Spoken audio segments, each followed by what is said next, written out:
alors Marcel tey dañuy taxaw tuuti ci 13e législature bi mu mel ni tey ji lay jeex session bu mujj waaye ku wax njeexitalu 13e législature bi wax itam njeexitalu ku ñu ràññee ci wàllum politique Moustapha Niasse. exactement ñu nar a waxtaanee donc ci 13e législature bi nga xamante ne day jeex tey seen dernière séance plénière buy nar a am tey ci assemblée nationale et donc comme ni nga ko waxee soxna Naata la DER de Moustapha Niasse donc la dernière séance également donc député yi nag lan moo tax tey ñu convoqué leen en séance plénière plus précisément à 10 heures donc fukki waxtu bu jotee pour débat d'orientation budgétaire 2022 bee tax donc ministre des finances et budget bi di Abdoulaye Daouda Diallo dina fa teew pour faire face aux députés donc luy nar a topp loolu mooy clôture session unique ordinaire unique 2021-2022 bu Assemblée nationale. Il y aura la présence d'Adama Bictogo moom mi nga xamante ne moom mooy président Assemblée nationale ci réewu Côte d'Ivoire moom mooy invité d'honneur pour cette occasion mu nar a donc nekk comme ni ñu ko doon waxee soxna Naata la dernière séance plénière donc de Moustapha Niasse plus exactement le dernier acte du dernier Mohican de la République les cinéphiles doivent s'en rappeler le dernier Mohican pour rappel Moustapha Niasse donc âgé de 82 ans moom nag investir wuñ ko ci liste nationale bu Benno Bokk Yaakaar moom nag moom moo ko laaj à sa demande donc par la coalition au pouvoir donc pour les législatives du 31 juillet prochain soxna Naata. Tu l'as dit Marcel Moustapha Niasse daanaka booy xool ñeenti régime yi fi jaar yëpp ku ci nekk liggéey na ak yow. C'est cela ñeenti président yi plus précisément on se demande même est-ce que ce n'est pas le seul homme politique sénégalais bi nga xamante ne servir na les 4 présidents de la République du Sénégal indépendant. Léopold Sédar Senghor, Abdou Diouf, Maître Abdoulaye Wade et donc Macky Sall. Et de 1967 à 2022 mu def lu toll ci 55 ans au service de la République mais aussi au service de ses intérêts politiques et personnels moom nga xamante ne dafa jógee major de sa promotion à l'école nationale d'administration et de magistrature donc c'était l'ex-ENAM nekk tey école nationale d'administration moom ba mu fa jógee major de sa promotion c'était en 1967 ñu daal di koy donc nommé directeur de cabinet du président Senghor a seulement 28 ans donc en septembre 1979 ki fi nekkoon homme de confiance président Senghor daal di doon ministre des affaires étrangères gannaaw bañ ko tabee ministre de l'urbanisme de l'habitat et de l'environnement donc en mars de la même année boobu yàggu fa donc mu nekk ministre des affaires étrangères ba Abdou Diouf ñëwee au pouvoir en 1981 gannaaw bu mu donc remplacer automatiquement le président Senghor mu daal di rek garder le macaron de chef de la diplomatie sénégalaise balaa ñu koy nommer premier ministre en 1983 poste où il ne durera pas dinañ ko gën a gestu après. En juin 1993 ñu gis na ne gannaaw bu mu defee 9 ans d'éclipse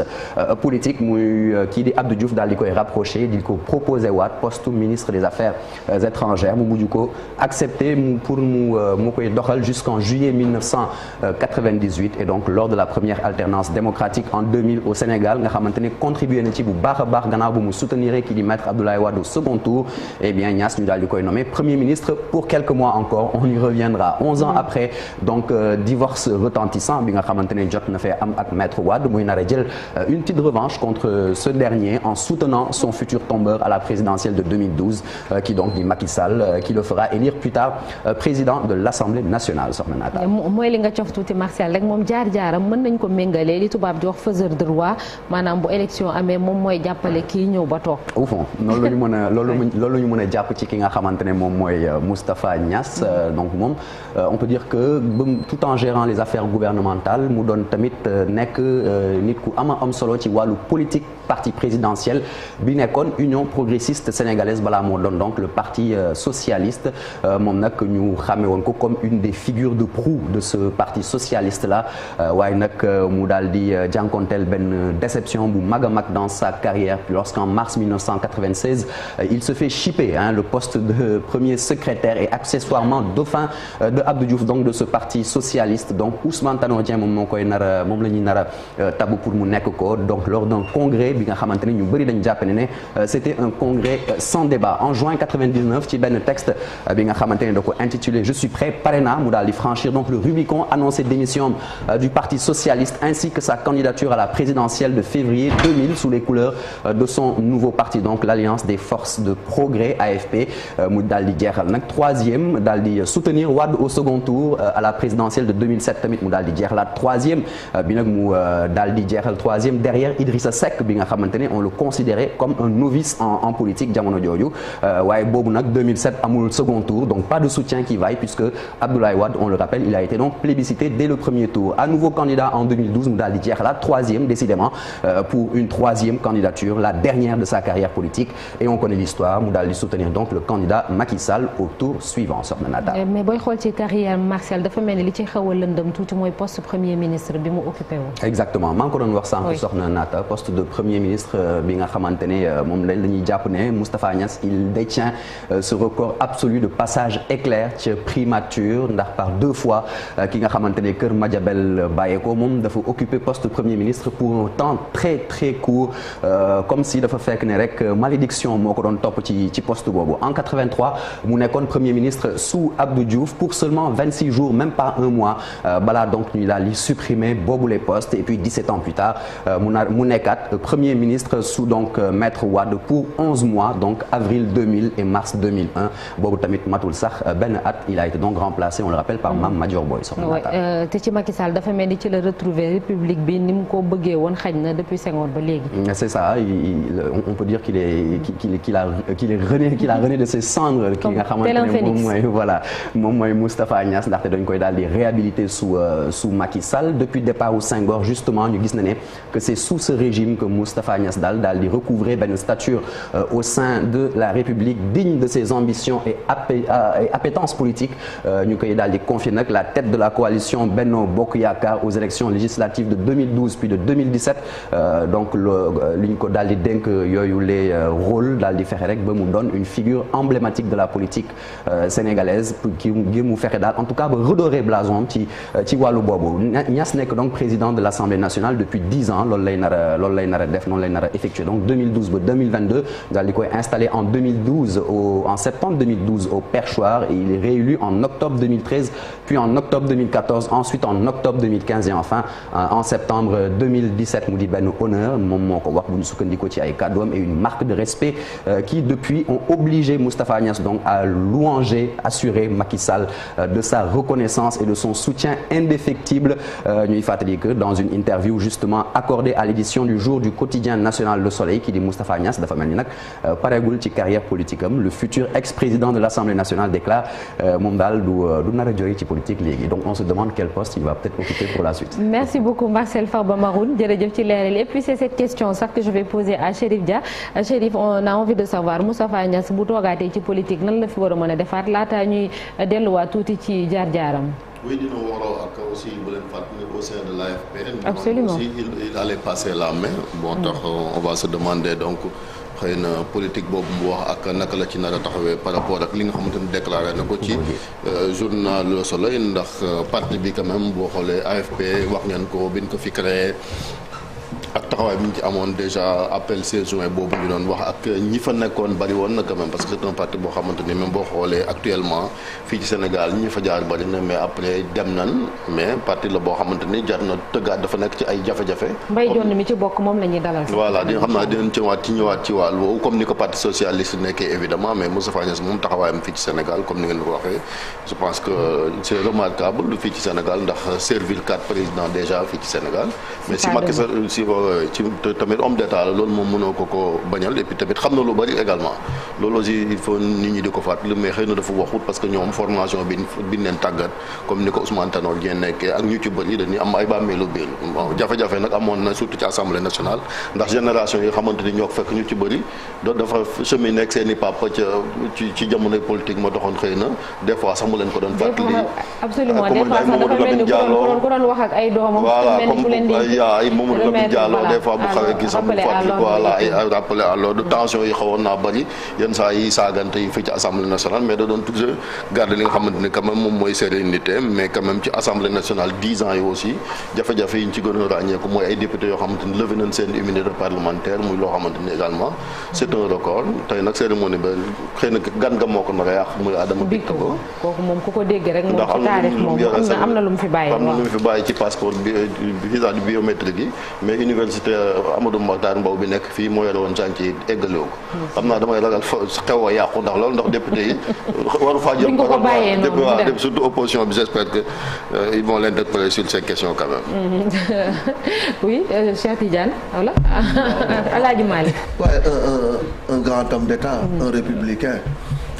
nga xam ne ci ngóor si ba ci góor gi. nguur yi fi jaar yëpp dégg jaar na ci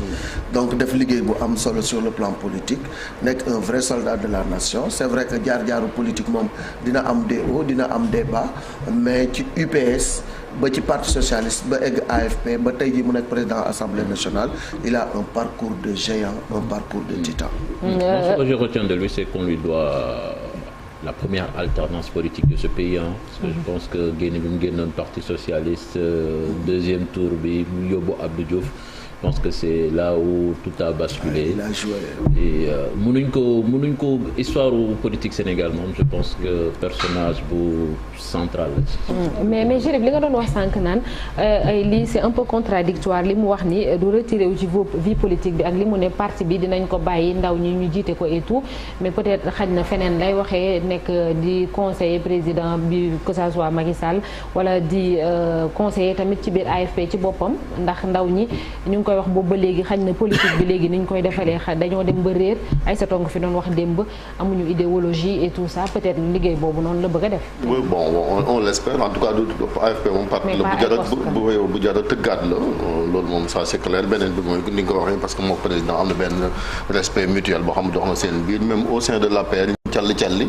pour di critiquer Moussa Wagner boo xoolee Macky les a écrasés parce que bu ngeen fàttali ko Macky Sall la taxoon ñu jëlee ko assemblée nationale mooy bi ñu wàccee mandat président bi au lieu mu nekk 5 ans chaque année ñu koy renouveler pour ñu ubbi session bi au début am na ku doon wax Cheikh Diop doon qui était frère de Ablaye Boun Ablaye Dionne doon na jéem a sax déposer candidature mais Cheikh Diop Dione égal Moustapha Cissé Lo aussi la même chose donc boo gisee même ci wàllu protocole gu nga xam ne ni président de la République bu ñëwee bu nit ñi dañuy taxaw mais moom Moustapha Niasse quand même am na respect boo xam ne am na ci naan ko sax bul taxaw booy wax et cetera toogal parce que dina ngay gis ni quand même Macky Sall am na benn cër boo xamante ni jox na kii di Moustapha Niasse moom tamit mu delloo ko donc pour mën a ni rek état aussi ni muy fonctionner ak ñi nga xamante ni xam nañ ko contrairement ak ce qu'on voit maintenant ci la nouvelle génération bi nga xamante ni c'est l'insolence ñàkk orma et cetera ak ay affaires u ça. Marcel parlait du dernier des Mohicans ak ñi mu fi àndaloon muy ku ci mel ni Ousmane Tanor Dieng lan moo nekkoon relation surtout ak Moustapha Niasse. oui bon relation bi moom sur le plan politique moom jafe woon na parce que bon surtout entre PS ak nga xamante ni mooy AFP parce que ku mel ni moom Moustapha Niasse ak waa PS bu àndoon ci Benno Siggil Sénégal en 2012 Macky Sall du ñëw sax deuxième ci élection présidentielle yooyu parce que Moustapha Niasse était bien placé pour nekk deuxième dem ak Abdoulaye Wade ci li nga xamante ni quand même mooy deuxième tour bi malheureusement dafa am benn animosité boo xamante ni depuis affaire congrès sans débat yi li taxoon ñoom ñu dem génn PS dañ doon wax Ousmane Tanor Dieng moo taxoon donc ak même Djiboka loolu tax donc dafa wéyoon ba même au sein de Benno Siggil Sénégal jafe-jafe entre PS ak AFP amoon na fa même si doon ko doon nëbb nag parce que ku mel ni Ablaye Bathily léegi fi doon ci dox jàmm ay ku mel ni Amath Dansokho moo tax daawul feeñ loolu nag am na mais quand même am na respect boo xam ne amoon na seen diggante parce que chemin na doon ay doomi Senghor la nekk ay taalibeem ci wàllu politique du am mais quand même daana feeñ bu choix amee bu demee rek ba ci yàgg gis nga loolu taxoon sax Macky Sall moom teel a génn moom ne day nekk candidat ñeneen ñi tamit nga xamante ni mooy Ablaye Bathily à l'époque ñoom dem jàppale ci ki nga xamante ni moom mooy Moustapha Niasse ak ñoom El Hadj Diouf la même chose parce que dañu jàppoon ne Benno Siggil Sénégal le candidat qui était mieux placé c'était Moustapha Niasse au lieu nga xamante ni mooy Tanor Dieng. kii di Djibo Leyti Ka ba mu dëddoo àdduna sax moom dégg nañ Moustapha Niasse mu wax ne naam sax amoon nañ ay ñàkk waroo ñàkk jubboo ak yu ñu doon wax mais terewul politique rek la woon mais au-delà de ça quand même ay nit lañ woon ni ko Chérif waxee dañuy opposé wala dañuy ñàkk jubboo mais quand même du ñu egg ci yenn niveau yi. Absolument parce que ñoo bokkoon seen parti socialiste bokk jeunesse socialiste ba depuis UPS comme ni ma ko waxee ba ci parti socialiste ñu doon nasandoo di nocceendoo c'est vrai que dans la vie politique di ngeen dem ba benn moment doo leen bokk gis-gis wala doo leen bokk jëmuwaay. donc loolu dina am ay frustration dina am ay friction mais li ñu mën a seddeel Moustapha Niasse mooy c'est un grand homme d'État kenn mësu ko dégg mu wax lu tegginewul même bu d'accordul parfois il a le ton très ferme nit ku am personnalité la nit ku am fulla ak fayda la mais musuñu ko dégg mu wax lu tegginewul musuñu ko dégg également des fois nag day kii de non xam nga loolu bi mu jëmee mag yor na ay kàddu yu doy waar mag buur la waaw mag buur voilà mais kàddu yu tegginewul yi may wax xam ngeen ko xam ngeen kàddu yu tegginewul yi may wax mais nit la bu nga xam ne c'est un républicain c'est un grand homme d'État. mais seen jafe-jafe moo waxoon beaucoup de secrets mu jógee ci primature bi wala musul wax donc jafe-jafe mus na am digganteem ak waa parti socialiste looloo indi tey mu créé AFP dem élection jàppale Ablaye Wade ba Ablaye Wade nekk président mu nekk premier ministre donc nit la bu nga xamante ni il a ses convictions il a son courage politique saa yu ko bu d'accordul day wax d'accord moom mais avec le ton qui sied mais avec les mots qu'il faut employer mais voilà. et en plus li nga wax noonu sax mu jàppale Ablaye Wade nekk premier ministre et on se remémore que dernier mois Ablaye Wade yi am na photo boo xamee ni c'est devenu viral. dem manifester ji fële ca. voilà mais ba mu yoree xeer bi waaw. image ma ne ko image boobu quand même ça avait été. Moustapha Niasse bi moom ak mattu bi. soxna Nato yokk ci rek sànq Cheikh Tidiane mu ngi koy wax mu ngi naan que il a contribué à l'alternance démocratique mais quelques années avant sans le savoir peut-être il contribuait indirectement à cette alternance future ndaxte moom moo en tout cas dans une interview à Jeune Afrique mu ngi xam ne que moom moo présenté maître Abdoulaye Wade au président Léopold Sédar Senghor ba mu wax ko projet ngir créer benn parti d'opposition à une époque bi nga xamante ne l'UPS était parti unique au Sénégal donc déjà c'était un pas énorme de franchi sur l'aspect démocratique. merci beaucoup Marcel 7h40 jot na gàkku bi comme li mu doon wax nii bi ñu demee fële ci teeru bi fi mu naan benn imbécile du tere ñoom ñu jàppale Macky Sall et cetera donc yooyu c'est des phrases yoo xamante ni c'est le vieux quoi mag la comme ni ngeen ko waxee également à l'Assemblée nationale aussi bu leen fàttali ni même bi mu tàqalikoo ak Ablaye Wade affaire immunité parlementaire yi 6 milliards de Sonacos yi fi doon wax également gars yi dañoo bëggoon sax dem bay lever immunité parlementaire si vous vous rappelez ak nit ñi daje woon Assemblée nationale doon ko soutenir à l'époque parce que c'était l'opposant mais finalement Ablaye Wade mu ñëwee ba lever immunité parlementaire. on est un peu en retard faaw ñu dem RFM tey ñuy dalal Ndiaga Ndiaye nekk président amical